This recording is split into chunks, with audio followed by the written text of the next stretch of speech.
Right గా కేటీఆర్ మాట్లాడుతున్నారు, ఇప్పుడు లైవ్ చూద్దాం.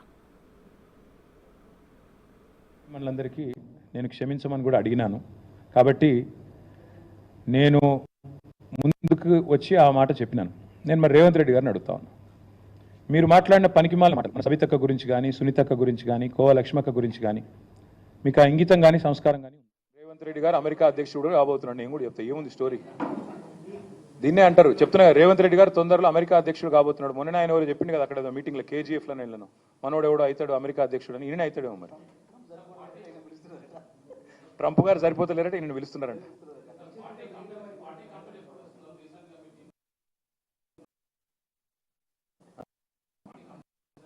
సెప్టెంబర్లో మా పార్టీ యొక్క సీనియర్ నాయకుల బృందం ఒకటి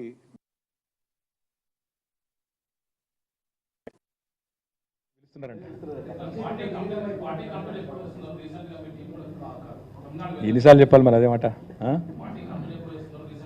సెప్టెంబర్లో మా పార్టీ యొక్క సీనియర్ నాయకుల బృందం ఒకటి, మేము కొన్ని ప్రాంతీయ పార్టీలు ఏవైతే సుదీర్ఘకాలంగా బ్రహ్మాండంగా ప్రజాక్షేత్రంలో పనిచేస్తున్నాయో, డిఎంకే కావచ్చు, ఇంకా ఇతర ప్రాంతీయ పార్టీలు కావచ్చు, వాటిని అధ్యయనం చేయడానికి నేను కూడా వెళ్తాను. నాతో పాటు సీనియర్ నాయకుల బృందం, మాజీ మంత్రులు, పెద్దలు, శాసనసభ్యులు, సీనియర్ పార్టీ నాయకులు అందరం కలిసి కొన్ని రాష్ట్రాలకు పోదాం అనుకుంటున్నాం. ముఖ్యంగా ప్రాంతీయ పార్టీలు, డిఎంకే కావచ్చు, బీజేడీ కావచ్చు, టీఎంసీ కావచ్చు, ఇతరత్ర వాటిని అధ్యయనం చేయడానికి పోవాలనుకుంటున్నాం.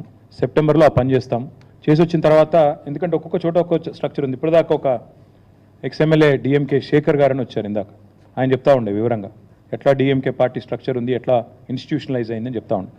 మా పార్టీకి కూడా 24 ఏళ్ళు నిండినాయి.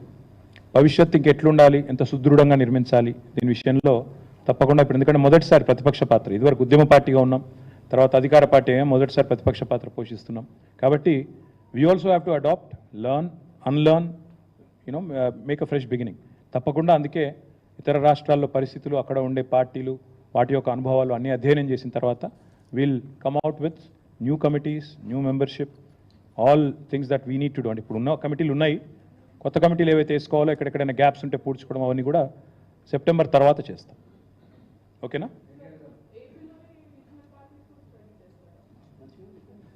మంచి ఎక్కడున్నా నేర్చుకోవడం తప్పే ఉంది.